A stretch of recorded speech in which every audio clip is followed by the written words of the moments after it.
This space right here was a centerpiece in my when we wrote the application for the All-America City Award, because I said, just a few years ago, where the street that this building is located on was on the cover, of a book about America's heroin problem. And now this is the location for massive renovations in different buildings. I mean, this place looks great.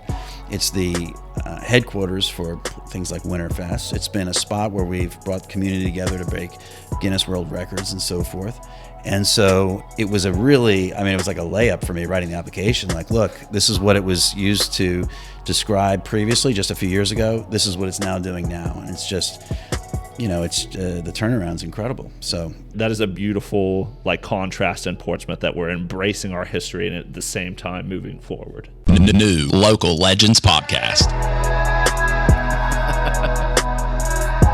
Real small town success stories. You have quite the lineups.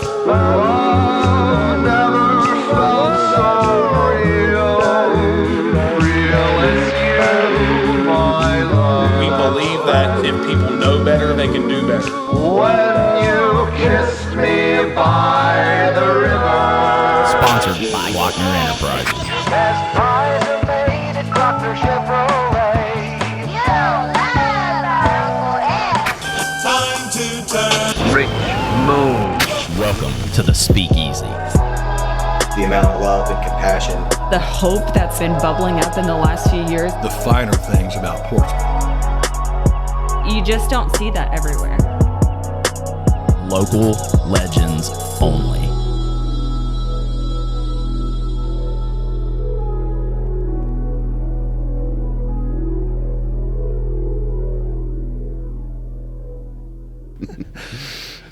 Welcome back to the Local Legends Podcast. This is episode 47, and I'm in the Glockner Speakeasy with Sean Dunne. Welcome, man. Thanks for joining me. thanks for having me. It's great to be here. Awesome. Well, first I wanted to congratulate you on your recent induction as mayor. Excited to see that. And just, I can say, man, I don't know you personally and hope to get to know you a little bit more over the interview, but just from what I'm seeing you're doing and the action you're taking, you seem to genuinely have the people of Portsmouth and seeing Portsmouth prosper at the heart of what you're doing. So that's exciting to see. Well, thank you. I mean, when I was running in 2017, I remember election night when we got elected, the Daily Times asked, my thoughts on it. And I just said, well, it was really an agenda that was put forward by, people. And I kind of saw it as a victory for the people that was really supporting that agenda. So it was great to be part of that. Awesome, man. Well, let's just start by you introducing yourself and maybe a little bit of your backstory. Sure. Well, I don't know how far back you'd like me to go. Take us back, Sean. All right. So Bronx, New York City. I was born many moons ago, and I grew up in New Jersey. And I did my undergraduate study in Virginia. And then I was in Ireland then for about, I think it was roughly 13 or 14 years. I did my graduate work there. I taught there. I was involved in a family farm there. And then I made the decision to move back to the United States. And I'd never been to Ohio before. And so my interview at Shawnee State University was my first time here. And so I got the position, or the first position, I should say. And then I went on from there. I went to... What year was that, by the way, Sean? Okay, so that was August 2013. So, and then I went on a tenure track position after that, that first year. And so then I proceeded, from assistant to associate professor. And then, living here, I ended up... really liking this place that actually Robert Dafford lived in when he painted the murals. So I ended up getting that on Front Street. Oh, wow. And soon after, I realized I was eligible to run when a couple of people told me about it, and I started talking about it with other people, and I decided to run. So I ran in 2017, was elected in November 2017, started January 2018, and then I ran again in just this last year. And so was elected November 2021, and then started the new term just this month. Well, Sean, as far as, so you basically started the department that you're in now at Shawnee State, or you were just the first hire on, or? No, sorry. Yeah, there was already a sociology program. It was just that they were looking for, at first it was more of a full-time instructor position, and then it developed into a tenure track position. No, so it had been established for a little bit. Can you elaborate maybe a little bit about what your field and study entails and how you think it has applied to your pursuit into city council and things like that? Sure. I mean, what my graduate work was based on is essentially nothing at all what I'm doing now. And I really did like my graduate work. Now, as far as my coursework goes and what I offer, yes, that's related. But throughout my time in really from college onwards, I was involved in different ways in politics, and so not as much in representative politics or electoral politics, however you want to describe it, but I was involved in different things in politics. And then while I was at the university, my first year, I became the faculty advisor for the sociology club. And I thought when I arrived here, some of the ways people were talking about substance abuse, it was very just react to it, which makes it very reactionary. And I just said, you have to be proactive. What are you going to do instead of just react? And so I said, talking with others, well, why doesn't this place have a skate park? Let's just start with that. And so the president of the sociology club and we started developing petitions for it and so forth. And we were trying to move it forward. We couldn't move it forward through the then city council, which kind of prompted my run to run for city council, where I thought there's so much support to have something like this here, and you need a kind of fresh take on things. So let's move forward with this. Oh, wow, man. That's, I love how pragmatic that is. I guess a lot of people wouldn't even take that risk to try to enter the public domain because they want things done. It's more our current system's failing, and it's more fatalist view, but you just jumped right in kind of thing. Yeah. Yeah, so I think if we, it's not just say locally or in our state, but in our country right now, I describe it as a bit of a crisis in that the way this is all supposed to work, in my view, and I think it's the initial view of it, is that people are supposed to meet together, present ideas to one another, and then from that they select someone to represent those ideas in a legislative body. So all I'm doing is just representing what a lot of people were saying. And so that makes me a representative. It's not that I'm very opposed to the discussions of people that say, we want a strong leader and so forth. I don't want anyone to be a leader of me. I want to be my own leader. Yeah. And so at the end of the day, people are the boss. The citizens are in charge.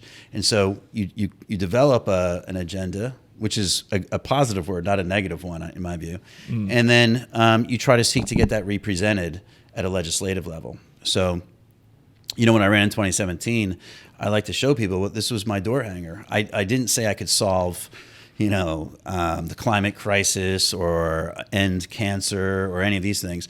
I had just a very specific agenda based upon what people said they thought the city needed.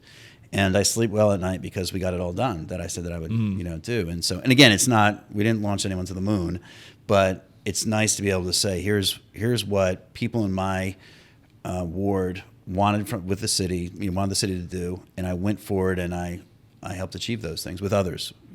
Yeah, that's awesome, man.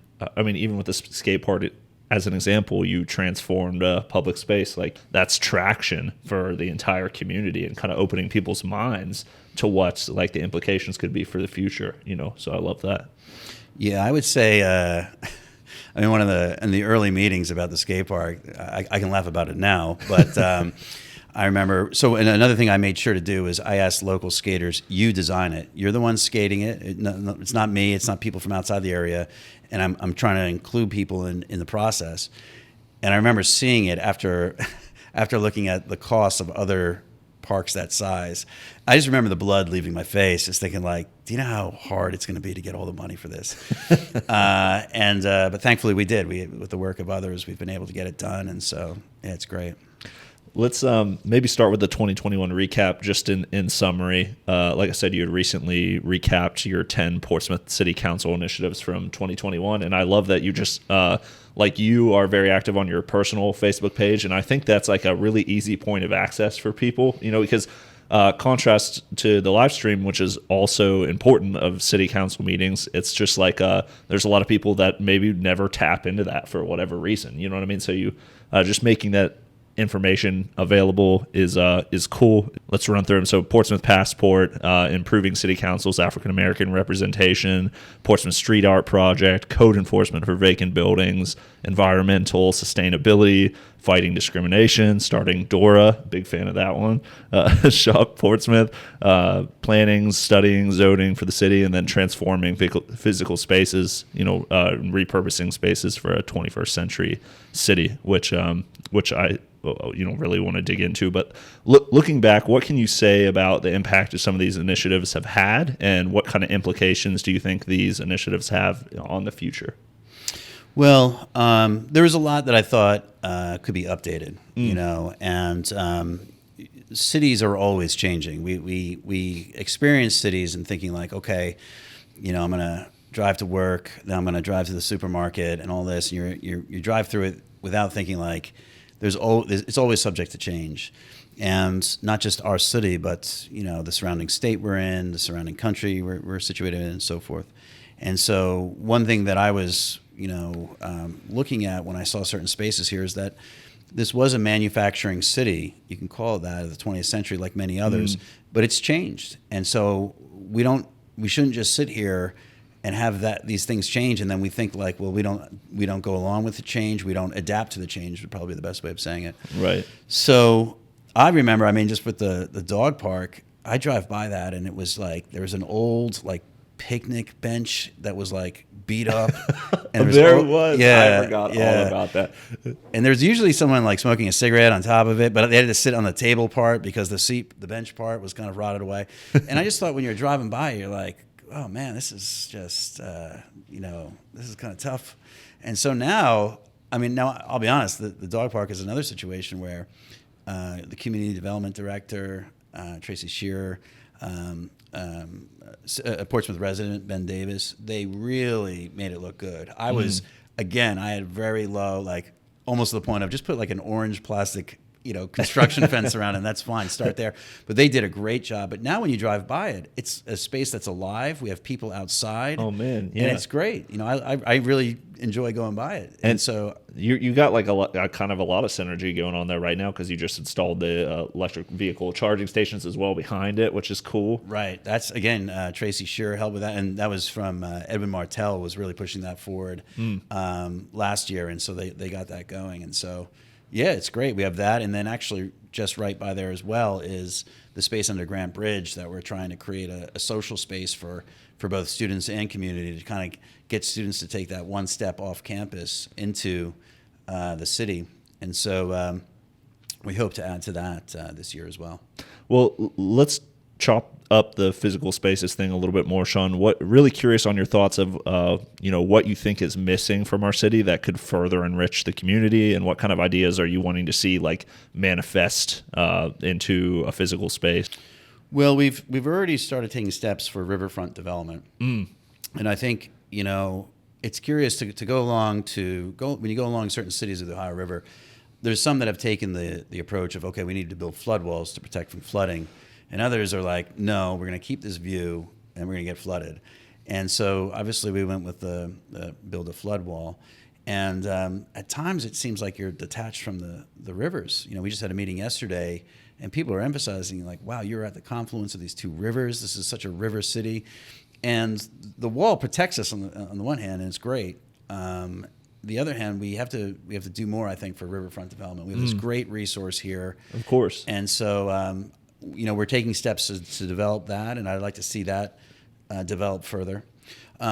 Spartan Stadium was another space for me when I first arrived here, where I confess I didn't know there was a Portsmouth Spartans. I'm a Giants fan, but I saw it, but one of the things I found interesting were the stories and narratives told about the stadium, and what I found was they're being told to say that this was an area that was once this and is now that. It was kind of like a narrative of decline. Of course. And so I think that is quite the narrative around yes. Sean, or it has been for a long time. Yeah. So to challenge that, I think we got to renovate the stadium, and so we've been working on that. I've put work into that in the past.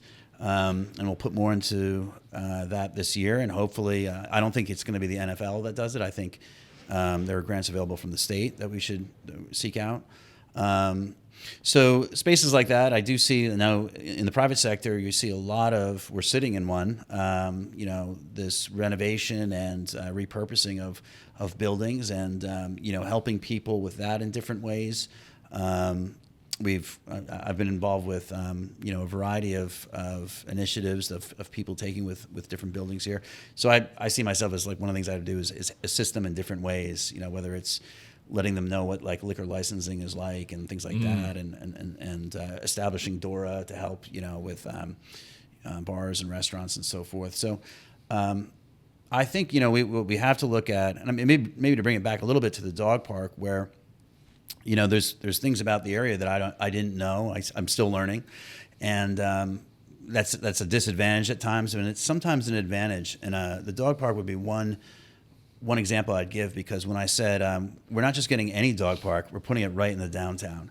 And so a lot of people were very hesitant about it because they said, and I understand where their point is. They were like, well, what if someone wants to put a building there with a lot of jobs? And I understand that, but I thought, okay, if that happens, we'll move it. If Amazon wants to put a call center there, we'll help move it.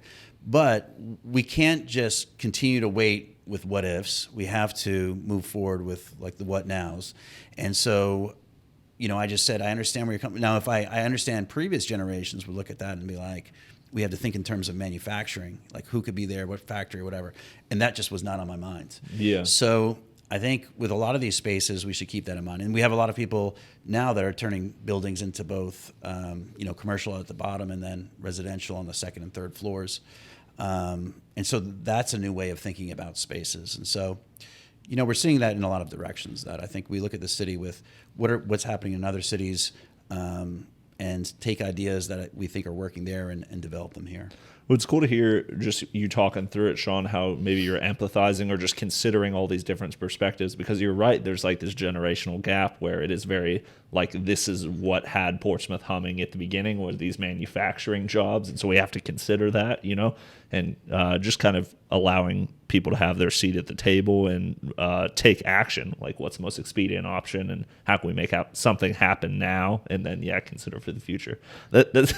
You're right. If we had to move that dog park, Sean, it wouldn't be the end of the world. Right. For some it would. There's been quite a community built around it right now. There might be some objection, but I think some angry dogs. Yeah, there you go. Dogs seem to love it too. But, actually at a business after hours, I think this was like 2 years ago, a local business person who will remain nameless, after having a couple of drinks at it, was like, I heard about this idea about a dog park, and I thought to myself, that is the dumbest idea I've ever heard. And he said, I now drive by it. There's people there all the time. And his line is, what it taught me? Sometimes you got to give young people some room. And it was a really nice gesture where he was very honest about it. Yeah. And, he then saw that this is what people wanted. And it's good for the community, and it's an overall a positive for our community. And he was, I liked how it was kind of like somewhat of a backhanded compliment, which I'll take. But it was really good to hear that, there were people that would be there were people that are hesitant at the skate park. I mean, having one, and so over time we've seen that there's people that were, opposed with concerns about DORA, and we met with them and everything. And so it's not that I would dismiss, all those different concerns. You could understand there was logic behind them, is what I would say, but in certain terms, we came to a consensus by acknowledging, okay, these are the ways of looking at it, and this is what we would, this is what we can do to accommodate their concerns. Right, and then I'd also say, Sean, like the building we're sitting on is a good example. You were talking about the stadium being like a symbol of where we were, and then here we are now, like the story of decline. But like where people like the Glockners and other people renovating these historic buildings, what they've done is they've taken like the history, like us sitting in the speakeasy, and then use it as a jump off point to like progress, right? So all of this was already here. We're paying homage to the history, but then decided like, we didn't have to set up a studio. We just set up a camera and some lights and some mics and turn it into this focal point where we could tell the stories that we were already telling sitting here at the bar, And so I love how, that is a beautiful like contrast in Portsmouth, that we're embracing our history and at the same time moving forward. Yeah, actually, this space right here was a centerpiece in my when we wrote the application for the All-America City Award, because I said, just a few years ago, where the street that this building is located on was on the cover, of a book about America's heroin problem, and now this is the location for massive renovations in different buildings. I mean, this place looks great. It's the headquarters for things like Winterfest. It's been a spot where we've brought the community together to break Guinness World Records and so forth. And so it was it was like a layup for me writing the application. Like, look, this is what it was used to describe previously, just a few years ago. This is what it's now doing now. And it's just, the turnaround's incredible. So, I do think changing these spaces as they have, we've seen it's a variety of factors. But we've just had a great deal of success recently. Anyway. I have to ask this, Sean, completely off topic, but did you used to have a stronger accent, and it's like Wayne, like you said you grew up in New Jersey, right? Yeah. Right. Yeah. So I still, I can still hear a little bit. I say coffee. I say like WAWDER. I say it like, that's how I say water. I say it like it has a D. If I'm talking to relatives or friends in Ireland, I sound like a completely different person. My accent comes out. It's from being in Ireland, but for the most part, you can't hear, I don't think, anything from an Irish accent. I don't think anymore. I've been here. It's almost been 8.5 years or something like that. Or wow. Yeah. Almost. Yeah. 8.5 years. So that part's gone away. And my Jersey, it'll come out a little bit. It's like a nasally A. Well, and maybe your experience in the city there and experience in Ireland, like what do you see come out of you as far as your ideology and how you think when you're addressing problems in Portsmouth? Like, has that helped you problem solve your experience in those places and have a reference point for better things, in progression? Well, I thought, living in Ireland, one thing, I learned a lot there. But I really appreciated people giving people a chance to try something out, that you didn't wait for someone to have 3 years experience and then have them do it. Mm-hmm. And that's in a lot of sectors of that society where they do that. They're like, okay, you're going to have to learn sometime. Here you go. I thought New Jersey, maybe it was more of, you kind of set your mind to something and get it done. That's something I was learning early on. And so... and you stay at it. And so I had that with some of the projects here, where there's moments of frustration or delay or whatever, but you just kind of, you keep at it, So maybe we talk a little bit about talk about the communication aspect of what you do and with city council and things like that. We have like so many organizations in the city doing great things, whether it be community action or like Soda Foundation, all these, I'm just name dropping here, but there's 100 more that I could name. Like, how do you think we can all better communicate across these multiple domains in a way that we can like have a bigger impact than we're having now, maybe, because I feel like you're a good example of it, Sean, where you have this experience at Shawnee State and then you've entered the public domain. And so you're kind of leveraging your relationships and know-how at the university and what you're doing academically to then take action. And, so how can we, same thing with the Glockners, like they could, if they wanted, just be like,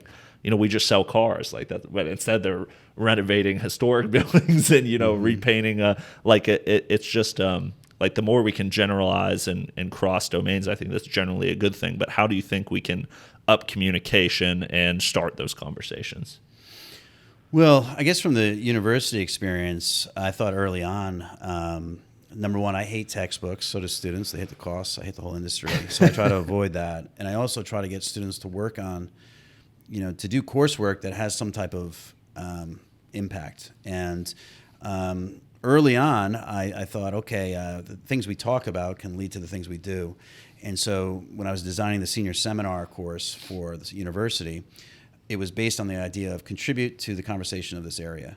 And that didn't mean you have to develop a program, but like use what you've learned during your time at 4 years at a university and tell us something about this area and just kind of develop something that you've been interested in and whatnot. And interestingly, from that, a student told me about this one grant I talked about it in a class, and that's how we ended up getting the Spartan Stadium grant for $25,000 for that. Really? Yeah, that's how that was the backstory behind that. So now, for me, students have co-authored grants. They've co-authored the All-America City Award. They've been part of the All-America City presentation. They've done radio interviews. They've given presentations in the city. They've given TV interviews. And so I just think that's good for our city in a lot of ways. You have students contributing to it, but it's great for students. And so I think finding that connection between different organizations where you can engage in things that are mutually beneficial, there's a lot of opportunities to do that. As far as the communication, that's a great question.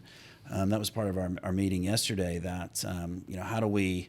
There is just a lot of different galaxies here of different organizations, and it's tough. I don't really have a great answer for that because it surprised me, about how people are in these kind of different pockets of the city.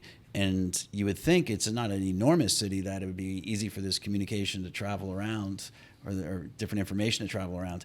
And sometimes you don't see it happening. Now, one thing that we did do, and this is through the help of the SATA Foundation, was developing a master plan. And part of that was to say okay, let's name some objectives and what do we want to get done, and let's all try to work towards that. And same thing with a housing plan. We got that done.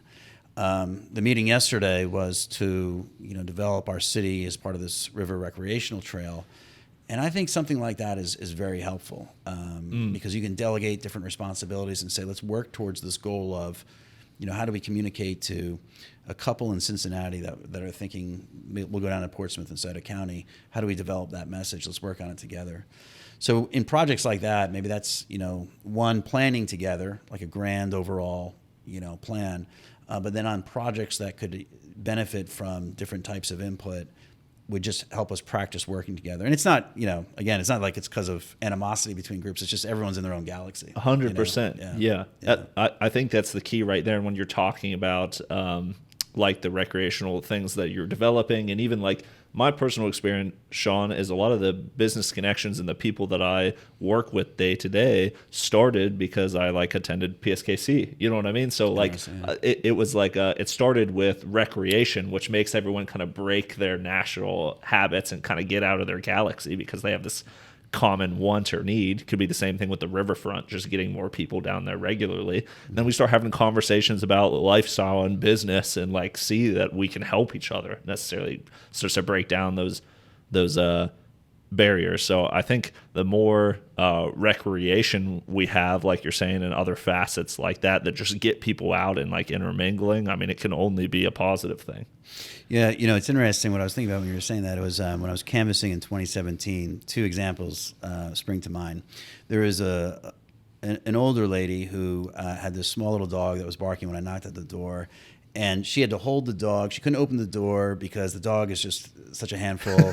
So we had to I just kind of had to scream at her. 10-pound killer. Yeah, exactly. So, but she was there kind of isolated, I thought, that we were able to talk a little bit, but in some ways she was isolated, I think. And then in another house, it was a younger woman with a very young, I think it was baby actually, and she's holding the baby. I think she may have even been on the phone. There was a dog barking. And that's where I thought, well, a dog park allows for people of different generations, different backgrounds to come together.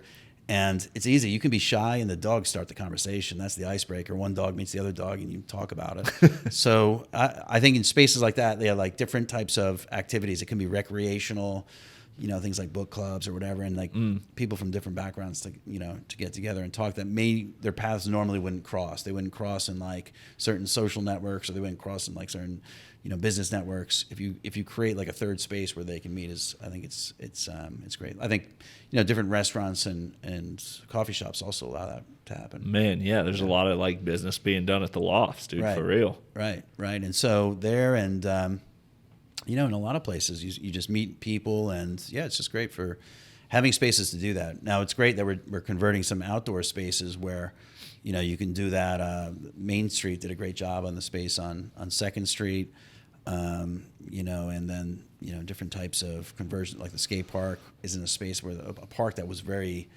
it was minimally used. I mean, barely used at all. So I think we now have a space for kids to network. Well, kids of all ages to network, but certainly teenagers, people in their 20s. This is a way in which people from Portsmouth can actually meet each other, but also people from the outside. We've had already, before it's officially open, we had people from Hurricane, West Virginia, Huntington, West Virginia, coming up to use it. So it's a great way for people of similar interests to meet each other. I think I go to the record store, and so you meet other people that really like music. Record stores are great for that. You know, so. Yeah, awesome, man. And that's cool, just acknowledging the social component of whatever we're doing in the city, just kind of opening your mind to the possibility of starting something new because of your interest,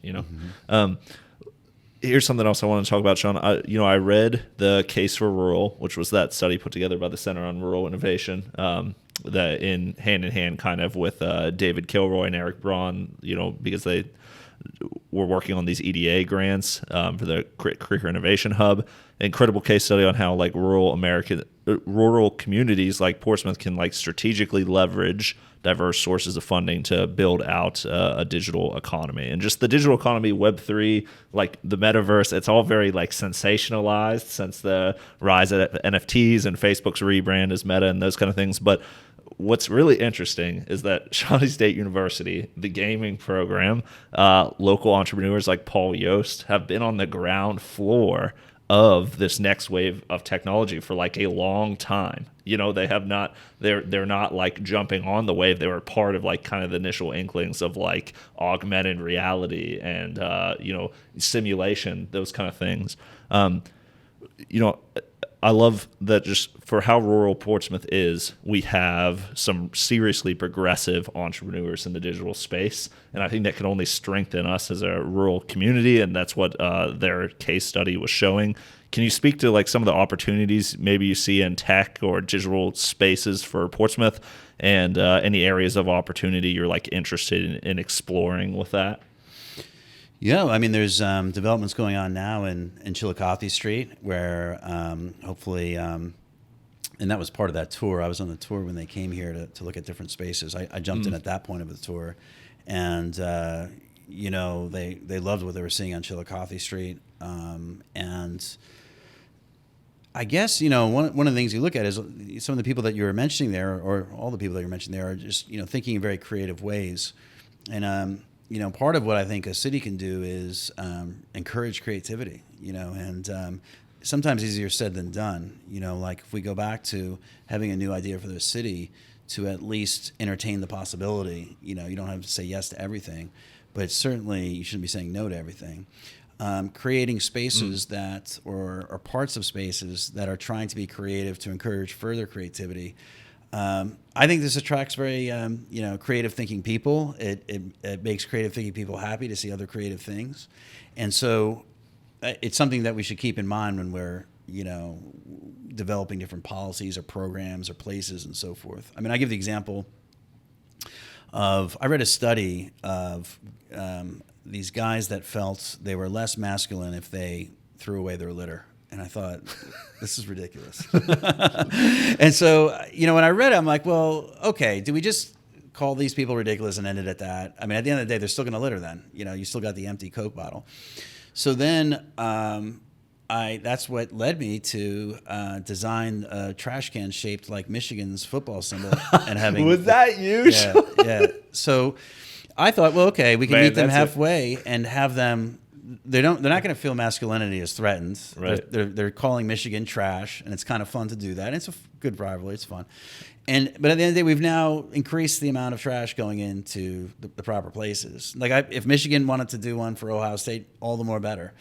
But I think, it goes back to, I remember I was on Dame Street in Dublin going back to the office, and we're all there. It was like rush hour, standing for a pedestrian light to change, and this guy that had been living on the streets, he was an interesting character, but we're all waiting and at this red, don't walk. And you just hear this voice say, they're always telling us what not to do. And everyone laughed. It was a great, and then we all crossed the street and whatever. And so to me, I thought, how does our city talk to us? Not just this one, but other ones. And often it's like barking orders at us. And I'd rather something be like creative and kind of funny, like a Michigan trash can. Kind of, people get a kick out of it. And I think things like that, that you kind of really encourage creativity in different ways. Now, of course, there's other things. There's more strict policy things. How do we get high speed internet here? How do we all that stuff? We are in more of a digital space, and I think with more people working remotely, that's where I would emphasize, like people that think that, well, you have to do more than just make the city fun. Well, I want to make the city fun because if you want to work remote somewhere, work somewhere that's going to be fun to live, and for a lot of different ways. I mean, not everyone's going to skateboard. Not everyone has a dog. So we keep adding to things that you can do to make this a fun city. And so, I mean, that's from a city council point of view, that's one of the ways we can assist in these new developments in the economy. And there's just so much that's going to be going on in that area. And it's great that Shawnee State supports it. It's great that Paul Yost and others are, like you're saying, on the ground floor. But that's some of the ways I think that we can encourage the development of that, because it's obviously that's what we're seeing in the future. That's what's going to be happening. Of course, yeah, and just to emphasize that, like, cherish about my time at Shawnee is just the professors that I got to know, like being Matt Cram and Bastion and Greg Lyons, like. There's so much overlap between the gaming simulation and design program and like the regular design program, graphic design, those kind of things, digital painting. Like, because of that overlap, it helps us think in like kind of progressive new ways. And like I know a lot of traditional colleges have, the time that I was going and just kind of looking around at different schools and looking what the art programs look like, it seemed like they kind of were hesitant to like encourage people to get into digital art. It was like kind of viewed as like a lesser form of, the more traditional things like oil paint or those kind of things. It's like faster and you're not really, you can paint over images. It was just kind of sacrilegious in their opinion. You know what I mean? I got that impression from a lot of people. But at Shawnee State, it was like one of those things that was prized. It was progressive. It's like living in this rural community, people like Bastion are getting bids from big companies like Wizards of the Coast, like way out, in California, and doing that work here and bringing that money here, and enriching the student body here. And so it's like, as this next phase of interconnectivity and just digital in general allows us to compete and run alongside of these bigger cities. I mean, there's just no ceiling anymore. Like, I really view it like that, and Shawnee was kind of the first jump off point that, or the first group of people that kind of proved that to me, if that makes sense. Yeah, and I think actually an added benefit to Shawnee State University, I found one of the reasons why it interested me when I was reading about it in Ireland. The department is the Department of Social Sciences. Often in other very large universities, that's all broken up by each division of the social science. And part of the problem with that is that it's kind of like we were talking about before, that everyone's in their own galaxy and there's no one talking to each other. Right. At Shawnee State, it's very easy to bump into someone from a very different field than you, and you get to talking to them about different things. So I remember when I was at Trinity, this was when I was doing a postdoc. There is, let's say she was in the sociology program, but then her fiance was in computer science. So that's how I met someone that was telling me about, it was my first time learning about gamification in software. And then, he was showing me the kind of reading list for it. And it's all from the social sciences, a lot from sociology. And so you saw this kind of, combining of ideas of like tech and social theory, which I thought was very interesting. We were working on an app for politics at the time, and I was trying to learn as much as possible about it. It's just a really interesting area. But yeah, I think with Shawnee State being very supportive of it, not every university would be. I also think I've explained to students that you go to other cities and there's sometimes like animosity towards college students, and like yes, they'll look at you like you're kind of part of the pollution of an industry. You're loud, you go out at weekends, and sometimes you get in trouble or whatever. But here, it's an extremely supportive community for college students, and it's a pity if people don't take advantage of that, because it's a great. I just think it's a great collaboration between campus and community. Of course.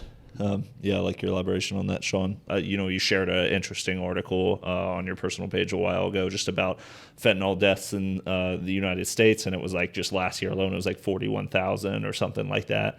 And so clearly it continues to be a prolific problem in our area. I've lost friends to it. And so when we're addressing that kind of problem, Sean, what part do you think like city council plays in that, and just then the everyday person that we have big entities like the counseling center that are really getting things done, but how can we be a part of kind of redeeming our area from this? Well, it's obviously it's complex and a very critical issue. To describe some of the things for me, it was again being proactive about it. Not everybody is going to be the starting quarterback of their football team, and that's okay, but you can still create an identity formation from other activities. You could be a skateboarder, you could be an artist, you could, do other things. And I think at a very young age, we have to provide as many opportunities as possible for that. And that's number one. Number two, I think we have to acknowledge just the massive structural change in society here.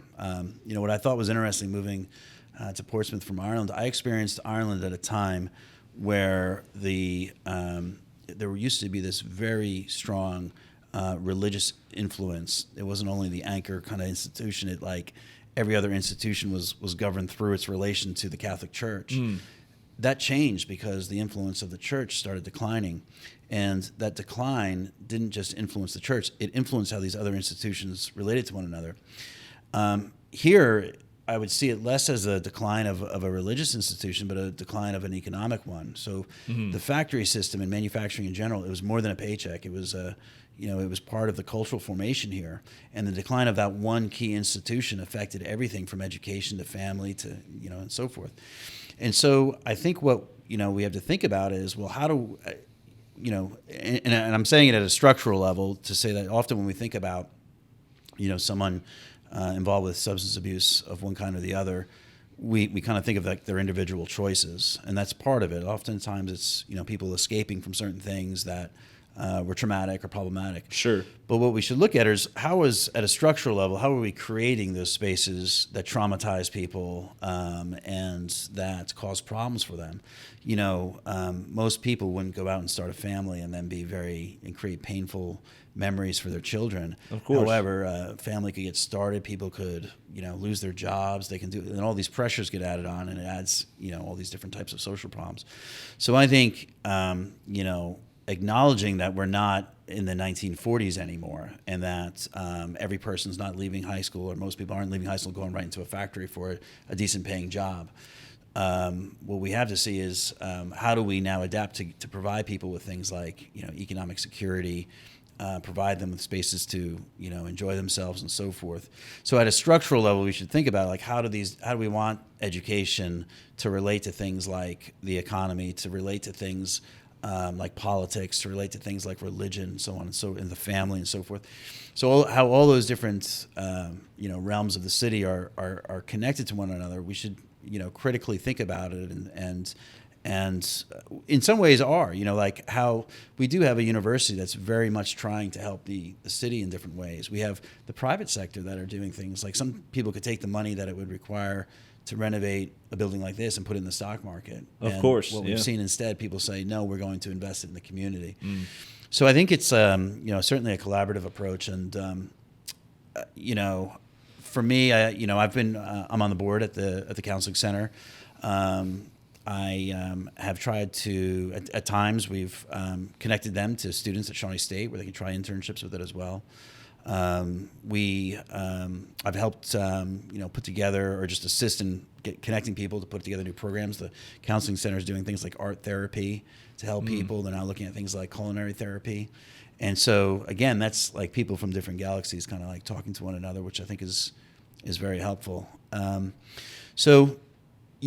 think one of the things that we really want to look at is some of the underlying causes that create those problems without saying that we're going to dismiss the immediate need for help for certain individuals.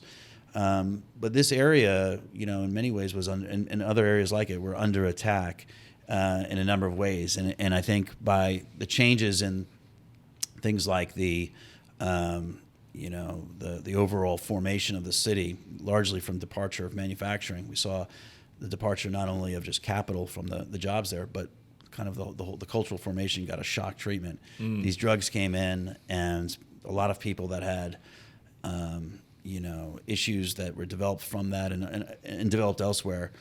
I mean, it just made it was just like a bomb went off, really. I remember there was a reporter that came here that was going around the country looking at different places similar to Portsmouth. And I saw on Twitter, so I invited him to my class. I said, why don't you come in and hear the stories of students, what they think of the city and what they want to do. And it was fascinating because the reality was he came in, several students had families with problems, like immediate family members, like parents.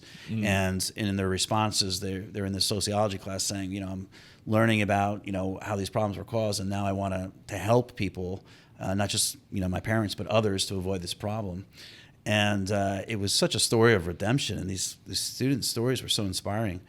And this clown goes and writes an article about, there's just despair here. I mean, it was just horrible, horrible, horrible reporting and dishonest, I thought.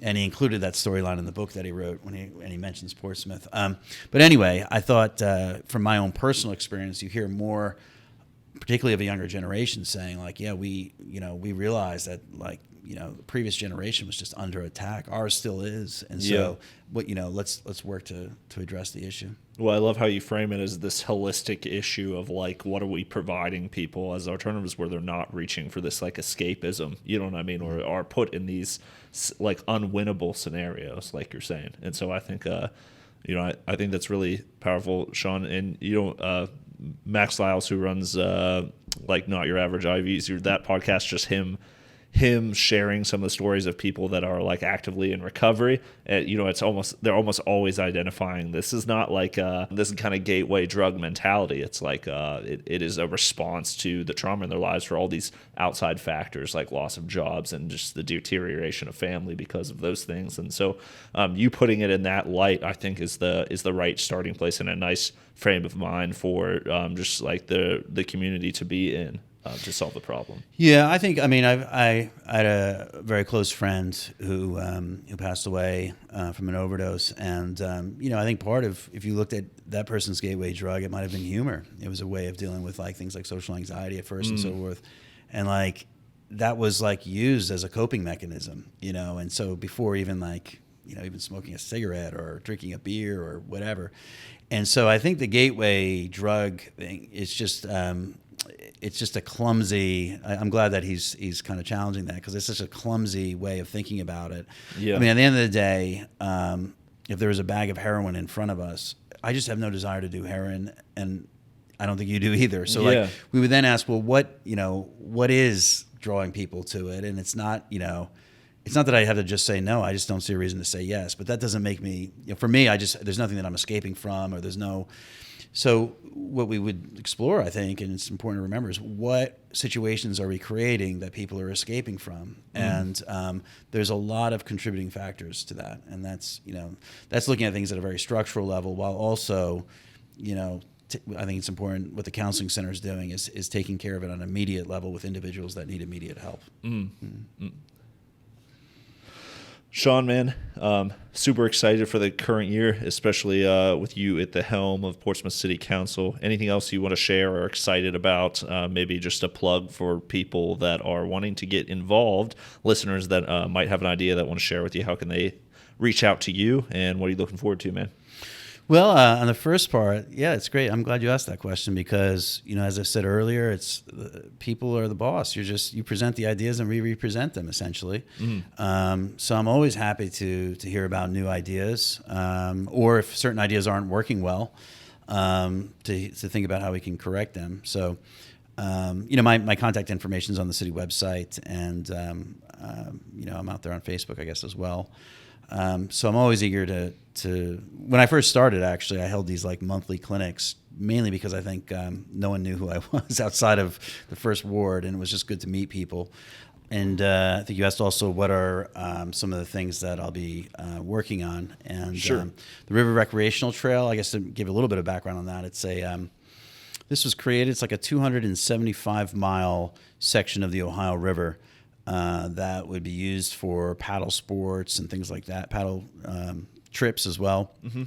And so we just had a meeting yesterday where we're trying to develop how, Portsmouth can be marketed to people as a kind of starting point for these trips. So I want to put a lot of work into that. And just, I used my experience in Portsmouth city government and community development to publish a few things in the academic world and present a few things, I should say, in the academic world. And the two areas that I really kind of concentrated on, like two categories of what I said I was working on, was one was transforming physical spaces in a city, and then two was improving narratives about it. And so there were things that we did both legislatively to improve narratives about our city and about those that live within it, and then also working on things like the All-America City Award. We wanted to present our city in ways that was more positive than it had been. Transforming physical spaces is something that we certainly still will need to do. This is a city that's gone through massive transformation, and I think we got to speed up our efforts there. And at the end of the day, I think smaller cities, we have to punch a little harder.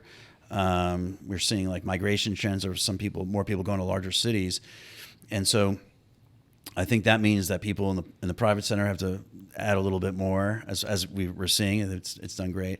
And then also, I guess people in a position like mine, normally or traditionally, I guess you don't have someone as a city council person writing grants or working with people in different ways. And but I think that's what's going to be required if we're going to speed up the change that's required to move us forward. So. I'm always happy to work with other people that are of a similar mindset to work like that, and so I've been very fortunate to meet those people. So hopefully I continue to work with them, and we meet more along the way. Awesome, Sean. Well, like you're saying, man, I think it's going to require all of us to kind of step out of our comfort zone a little bit and take on things that maybe aren't under our job description or just how exactly like you're saying. So. Again, man, super excited that we get to work with you over the next couple of years, and looking forward to seeing Portsmouth continually progress and just continue to write our small town success story, man. So I appreciate your time and energy in making this a better place. All right. Well, thanks for having me on. It's great talking to you today. Of course, man. Yeah, thanks for listening, everybody. Portsmouth, Ohio. Never felt so real as you, my love. When you kissed me, bye.